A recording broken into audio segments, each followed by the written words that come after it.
မင်းရဲ့ဘဝမှာအိမ်ဆိုတဲ့စကားလုံးကနှွေးထွေးမှုထက်နာကျင်မှုကိုပဲပိုပေးတယ်။ဒါပေမဲ့စမ်းရဲ့ထူးဆန်းတဲ့အိမ်မက်တွေကမင်းတို့ရဲ့ဇာတိမြေကန်ဆက်ပြည်နယ်က Lauren မြို့စီကိုပြန်ခေါ်သွားခဲ့ပြီ။လွန်ခဲ့တဲ့22နှစ်က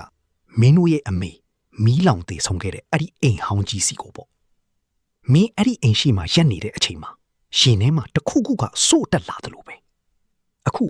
အဲ့ဒီအိမ်မှာတခြားမိသားစုတစုနေထိုင်နေပြီ။ဒါပေမဲ့အဲ့ဒီအိမ်ထဲမှာတခုခုရှိနေသေးတယ်။မကောင်းဆိုးဝါးတခုခုမင်းနဲ့ဆန်းမှာအိမ်ထဲကိုဝင်စုံစမ်းရင်းနဲ့အိမ်သက်ပိုင်ရှင်အမျိုးသမီးရဲ့ကလေးတွေအန်ဒီရဲ့ရှိနေမှန်သိလိုက်ရတယ်။ဒါဟာမင်းတို့ငယ်ငယ်ကကြုံခဲ့ရတဲ့ဖြစ်ရဆိုးအတိုင်းထပ်ဖြစ်တော့မယ်အတိတ်နမိတ်ပဲ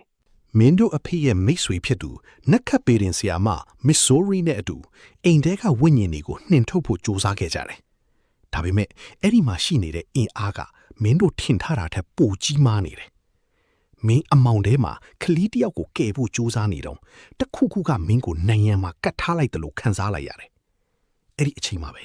အဖြူရောင်ဝတ်စုံတဲ့ဝိညာဉ်တစ်ခုပေါ်လာတယ်။အဲ့ဒါကမင်းတို့ရဲ့အမေမီရီဝင်းချက်စတာပဲ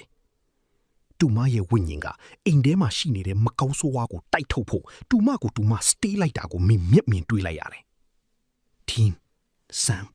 ငါမင်းတို့ကိုချစ်တယ်ဆိုတဲ့တူမရဲ့နှုတ်ဆုံးစကားတန်ကမင်းရဲ့နှလုံးသားကိုဓာတ်နဲ့မှုန်းလိုက်တယ်လို့ပဲအမေဟာမင်းတို့ကိုဒုတိယအကြိမ်ထပ်ပြီးကေတင်သွားခဲ့ပြန်ပြီအရာအားလုံးပြီးဆုံးသွားချိန်မှာမင်းတို့ညီကိုနှစ်ယောက်အိမ်ရှိမှထိုင်နေမိကြတယ်မင်းတို့အမိကိုနှုတ်ဆက်ခွင့်ရလိုက်ပေမဲ့အဖေကတော့ပေါ်မလာခဲ့ဘူးမင်းမသိတာကတော့အဖေဟာအဲ့ဒီအချိန်မှာပဲမင်းတို့နဲ့တိတ်မဝေးတဲ့နေရာမှာရှိနေခဲ့တာပဲဒါပေမဲ့သူကမင်းတို့နဲ့မျက်နှာချင်းဆိုင်ဖို့အဆင်မသင့်သေးဘူးသွားကြစို့ဆန်းငါတို့ဒီမှာလှုပ်ရှားမရှိတော့ဘူးလို့မင်းပြောလိုက်တယ်အင်ပါလာကားပေါ်မှာမင်းတို့ပြန်ထွက်လာတဲ့အချိန်မှာမင်းရဲ့မျက်လုံးတွေကမှန်တဲကနေအိမ်ဟောင်းကြီးကိုနောက်ဆုံးအချိန်လှည့်ကြည့်နေမိတယ်